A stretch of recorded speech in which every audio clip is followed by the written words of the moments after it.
Chapter 20, The Dementor's Kiss. Harry had never been part of a stranger group. Crookshanks led the way down the stairs. Lupin, Pettigrew, and Ron went next, looking like entrants in a six-legged race. Next came Professor Snape, drifting creepily along, his toes hitting each stair as they descended, held up by his own wand, which was being pointed at him by Sirius. Harry and Hermione brought up the rear. Getting back into the tunnel was difficult. Lupin, Pettigrew, and Ron had to turn sideways to manage it. Lupin still had Pettigrew covered with his wand. Harry could see them edging awkwardly along the tunnel in single file. Crookshanks was still in the lead. Harry went right after Black, who was still making Snape drift along ahead of them. He kept bumping his lolling head on the low ceiling. Harry had the impression Black was making no effort to prevent this. You know what this means? Black said abruptly to Harry as they made their slow progress along the tunnel, turning Pettigrew in. You're free, said Harry. Yes, said Black, but I'm also, I don't know if anyone ever told you I'm your godfather. Yeah, I knew that, said Harry. Well, your parents appointed me your guardian, said Black stiffly. If anything happened to them, he waited. Did Black mean what he thought he meant? I understand, of course, if you want to stay with your aunt and uncle, said Black, but well, think about it. Once my name's cleared, if you wanted a different home, some sort of explosion took place in the pit of Harry's stomach. What? Live with you, he said, accidentally cracking his head on a bit of rock protruding from the ceiling. Leave the Dursleys. Of course, I told you wouldn't want to, said Black quickly. I understand. I just thought I'd. Are you insane? Said Harry, his voice easily as croaky as Black's. Of course, I want to leave the Dursleys. Have you got a house? When can I move in? Black turned right around to look at him. Snape's head was scraping the ceiling, but Black didn't seem to care. You want to, he said. You mean it? Yeah, I mean it, said Harry. Blake's gaunt face broke into the first true smile Harry had seen upon it. The difference it made was startling, as though a person 10 years younger were shining through the starved mask. For a moment, he was recognizable as the man who had laughed at Harry's parents' wedding. They did not speak again until they had reached the end of the tunnel. Crookshanks darted up first. He had evidently pressed his paw to the knot on the trunk because Lupin, Pettigrew, and Ron clambered upward without any sound of savaging branches. Black saw Snape up through the hole, then stood back for Harry and Hermione to pass. At last, all of them were out. The grounds were very dark now. The only light came from the distant windows of the castle. Without a word, they set off. Pettigrew was still wheezing and occasionally whimpering. İnleyip sızlıyor falan. Harry's mind was buzzing. He was going to leave the Dursleys. Öyle bir şey olmayacak. Senin koruman var. 17 yaşına kadar senin oradan çıkmaman lazım. I am sorry Harry, I am sorry. But o iş zaten olmayacaktı yani. He was going to live with Sirius Black, his parents' best friend. He felt dazed. What would happen when he told the Dursleys he was going to live with the convict dates seen on television? Böyle buralarını düşünüyor ya olayın. Bir dakika, he was going to live with Dursleys, he was going to live with Sirius Black, his parents' best friend. Tamam. Aynen. One wrong move, Peter, said Lupin threateningly ahead. His wand was still pointed sideways at Pettigrew's chest. Silently they tramped through the grounds, the castle lights growing slowly larger. Snape was still drifting weirdly ahead of Black, his chin bumping on his chest, and then a cloud shifted. There were suddenly dim shadows on the ground. Their party was bathed in moonlight.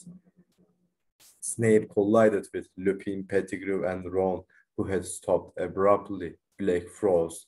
He flung out one arm to make Harry and Hermione stop. Harry could see Lupin's silhouette. He had gone rigid. Then his limbs began to shake.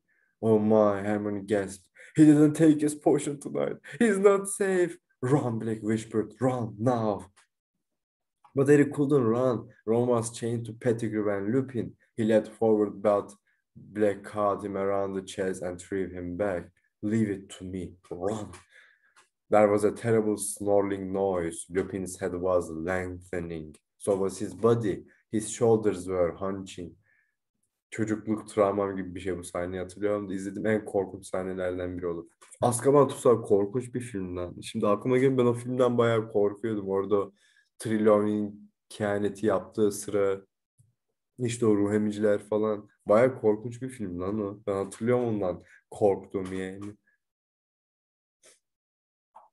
His shoulders were hunching, his hair was sprouting visibly on his face and hands, which were curling into clawed paws. Crookshank's hair was on end again. He was backing away.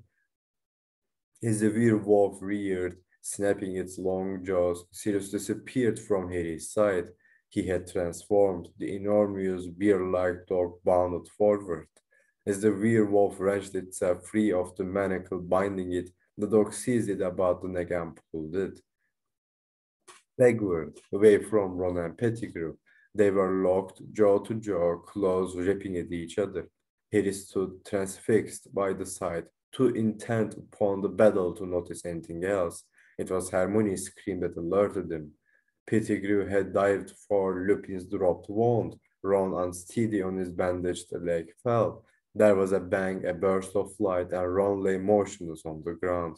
Allah'tan öldürmemiş yani öyle de bir olay var ama şu an. Another bang. Crookshanks flew into the air and back to the earth in a heap. Expelliarmus, he yelled, pointing his own wand at Pettigrew. Lupin's wand flew high into the air and out of sight. Stay where you are, Harry shouted, running forward. Too late. Pettigrew had transformed. Harry saw his bald tail whip through the manacle on Ron's outstretched arm and heard a scurrying through the grass. There was a howl and a rumbling growl. He returned to see the werewolf taking flight. It was galloping into the forest. Sirius, he's gone. Pettigrew transformed, he yelled. Blake was bleeding. There were gashes across his muzzle and back, but at Harry's words he scrambled up again, and in an instant the sound of his paws faded to silence as he pounded away across the grounds. Harry and Hermione dashed over to Ron. What did he do to him? Hermione whispered. Ron's eyes were only half closed. His mouth hung open. He was definitely alive. They could hear him breathing, but he didn't seem to recognize them. I don't know.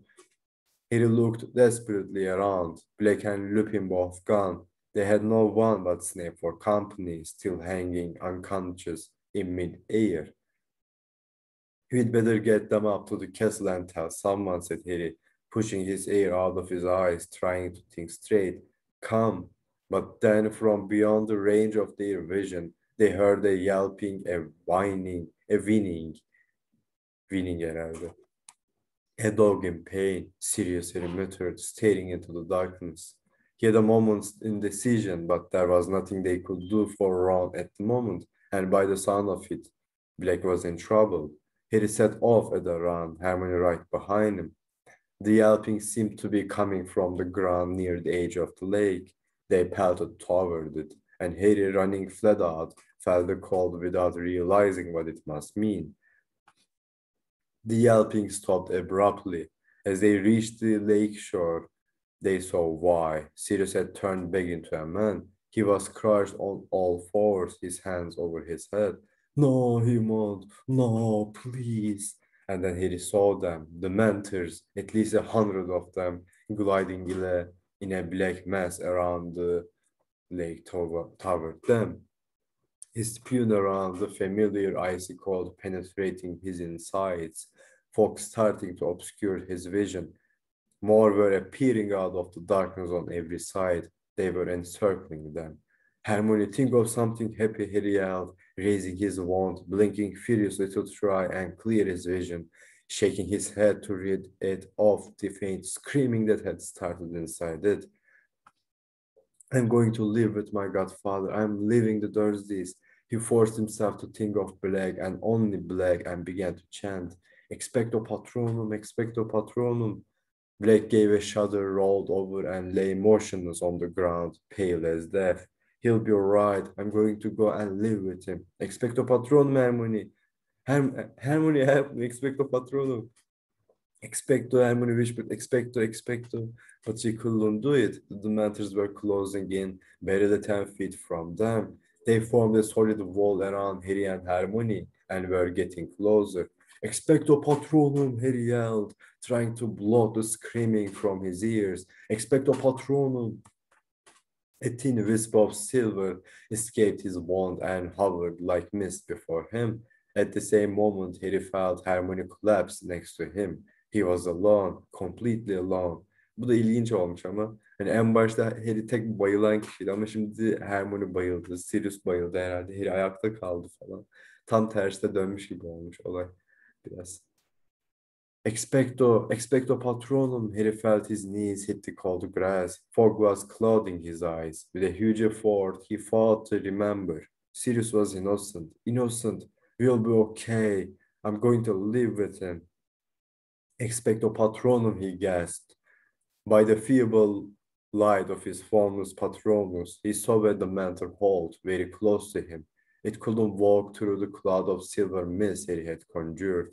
A dead, slimy hand slid out from under the cloak. It made a gesture as though to sweep the patronus aside. No, no, Harry gasped. He's innocent. Expecto, expecto patronum. He could feel them watching him, hear their rattling breath like an evil wind around him. The nearest dementor seemed to be considering him. Then it raised both its rotting hands and lowered its hood. Where there should have been eyes, there was only thin, grace-capped skin stretched blankly over empty sockets. Bu aklıma hep çığlık portresi var ya şu olan, o geliyor. Nedense bu şeyleri düşündüğüm zaman, ruh emicileri. Stretched blankly over empty sockets, but there was a mouth, a gaping, shapeless hole, sucking the air with the sound of a death rattle. A paralyzing terror filled Harry so that he couldn't move or speak. His patronus flickered and died. White fog was blinding him. He had to fight. Expecto patronum, he couldn't see, and in the distance, he heard the familiar screaming. Expecto patronum. He groped in the mist for Sirius and found his arm. They weren't going to take him, but a pair of strong, clammy hands suddenly attached themselves around Harry's neck. They were forcing his face upward. He could feel its breath. It was going to get rid of him first. He could feel its putrid breath. His mother was screaming in his ears. She was going to be the last thing he ever heard. And then through the fog that was drowning him, he thought he saw a silvery light growing brighter and brighter. He felt himself fall forward onto the grass. Hala şu an şeydeyiz, oradayız. Face down, too weak to move, sick and shaking, Harry opened his eyes. The Dementor must have released him. The blinding light was illuminating the grass around him. Diptin bir dim var orada. Oraya gelince konuşacağız. The blinding light was illuminating the grass around him. The screaming had stopped. The cold was ebbing away. Something was driving the Dementor's back. It was circling around him and Black and Hermione. They were leaving. The air was warm again. Jesus Christ. With every ounce of strength he could muster, he raised his head a few inches and saw an animal amid the light, galloping away across the lake, eyes blurred with sweat. He tried to make out what it was. It was as bright as a unicorn, fighting to stay conscious. He watched it canter to a halt as it reached the opposite shore. For a moment, Harry saw by its brightness somebody welcoming it back. Somebody welcoming it back, raising his hand to pet it. Someone who looked strangely familiar, but it couldn't be. Harry didn't understand. He couldn't think anymore. He felt the loss of his strength leave him, and his head hit the ground as he fainted. Jesus lan, bu kadar kısa mıymış bu chapter? Chapter 21, Hermione's Secret. Hadi görüşürüz.